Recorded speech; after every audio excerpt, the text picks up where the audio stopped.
कि कैसे फर्जी तरीके से दबाव बनाकर दिल्ली के मुख्यमंत्री के खिलाफ गवाह तैयार किए गए।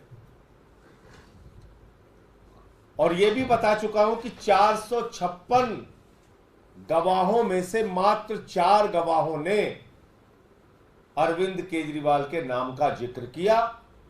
किन परिस्थितियों में किया वो भी आपको बताया था कि 10 स्टेटमेंट लिया, 8 स्टेटमेंट को अनरिलाइड अपॉन डॉक्यूमेंट में डाला, 2 बाप बेटे राघव रेड्डी मंगुंटा रेड्डी से लिया और उसमें जहां केजरीवाल का नाम उन्होंने लिया उसकी बेल हो गई। जो व्यक्ति शरद रेड्डी नाम का है, जिसने बीजेपी को 60 करोड़ रुपए रिश्वत दी, जिसको खुद ईडी ने किंग पिन कहा, घोटालेबाज कहा, किसी और ने नहीं, मैंने नहीं, खुद ईडी ने कहा कि ये किंग पिन है, मुख्य घोटालेबाज है। भारतीय जनता पार्टी ने कहा कि ये किंग पिन है, मुख्य घोटालेबाज है। उस शरद रेड्डी को 12 बयान में 10 बयान उसने दिया, केजरीवाल का नाम नहीं लिया। अंतिम 2 बयान में जैसे ही उसने केजरीवाल का नाम लिया उसको बेल मिल गई। और सिर्फ बेल ही नहीं मिली, मई के महीने में 2023 में उसको माफी नामा भी मंजूर हो गया, यानी कि उसको माफी भी मिल गई। अब क्या हुआ?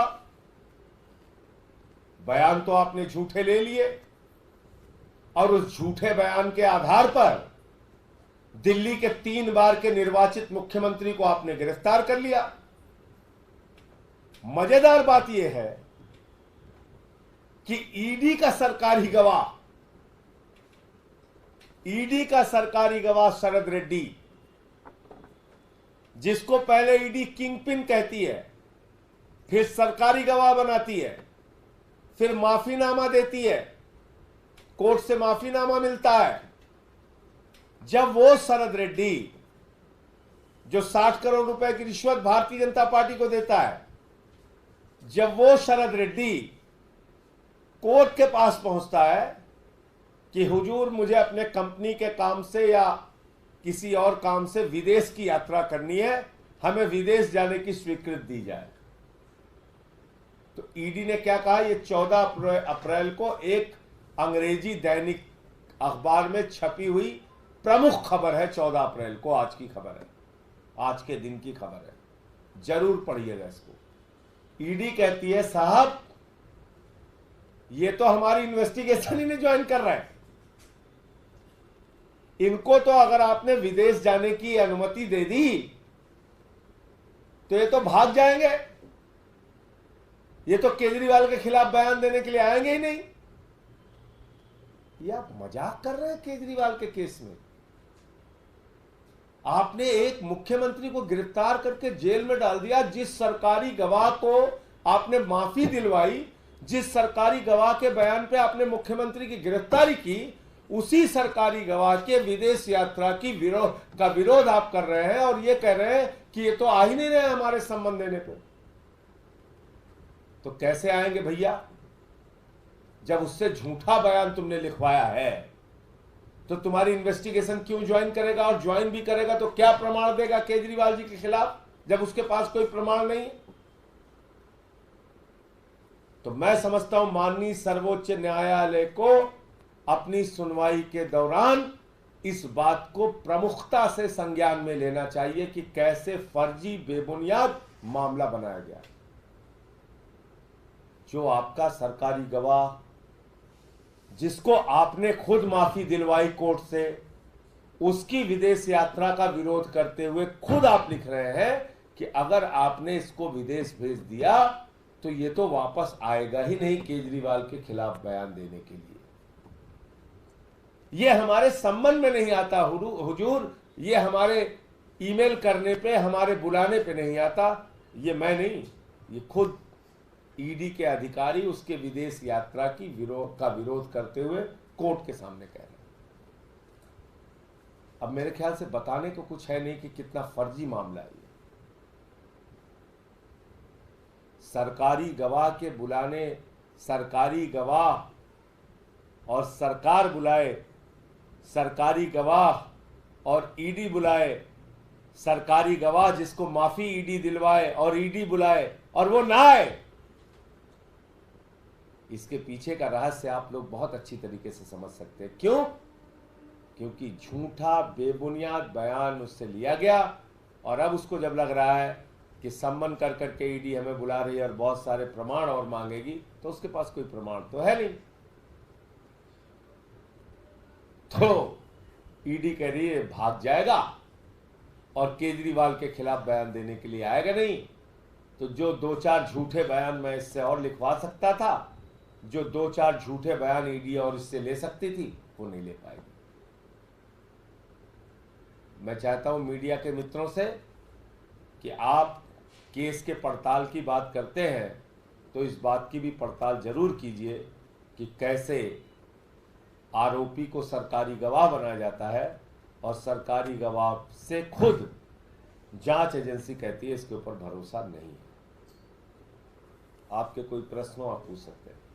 इसके अलावा सर, आपने कहा कि संविधान खतरे में है, जबकि प्रधानमंत्री खुद कह चुके हैं कि इस वक्त अगर अम्बेडकर भी आए तो संविधान नष्ट नहीं होगा, विपक्ष केवल भ्रम फैला रहा है। तो मैं आपको खुद ही दिखा देता हूं, वीडियो दिखा देता हूं आपको।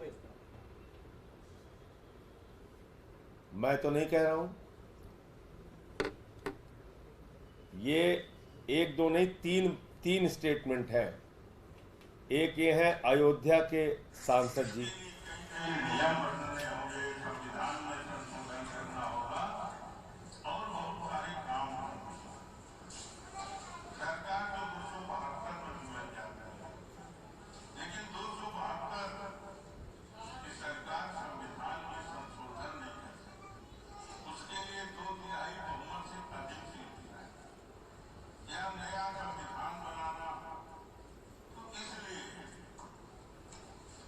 नया संविधान बनाना है।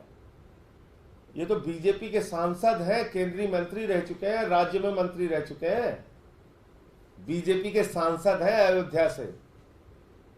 लल्लू सिंह जी का बयान है कि नया संविधान बनाना है। मैं बाबा साहब के प्रेमियों से, बाबा साहब के समर्थकों से, इस देश के वंचित शोषित वर्ग के लोगों से हाथ जोड़कर अपील करना चाहता हूं, उस वीडियो को बार बार सुनिए और लोगों तक पहुंचाइए। ये नया संविधान बनाना चाहते हैं, बाबा साहब के द्वारा लिखे गए संविधान को खत्म करना चाहते हैं। और जिस दिन बीजेपी नया संविधान बनाएगी, आरक्षण खत्म हो जाएगा इस देश के अंदर, आरक्षण समाप्त हो जाएगा।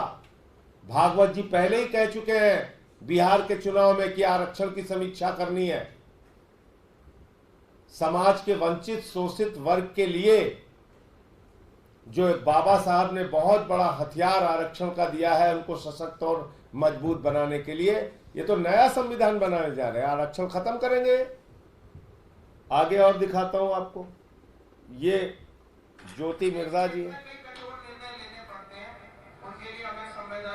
बदलाव करने पड़ते हैं। अगर संविधान के अंदर हमें कोई बदलाव करना होता है तो आप में से कई लोग करते हैं कि उसके लिए दोनों जो हमारे सदन लोकसभा और राज्यसभा दोनों की उसके अंदर अमल चाहिए।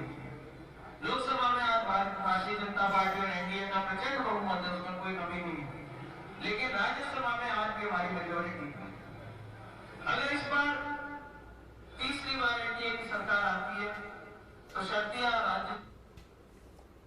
ये ज्योति मिर्जा है, ये भी कह रहे हैं संविधान बदलना है।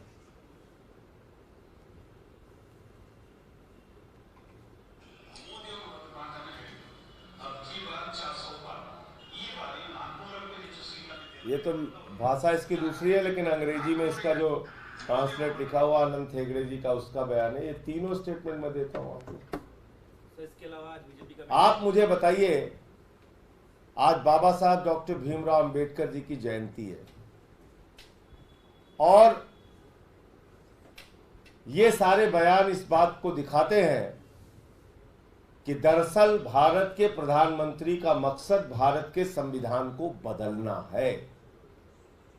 और जब भारत के संविधान को बदलने का मकसद है उनका, तो आप समझ सकते हैं कि पहला काम बीजेपी जो करेगी वो देश के अंदर आदिवासियों का, पिछड़ों का, दलितों का आरक्षण खत्म करेगी, समाप्त करेगी।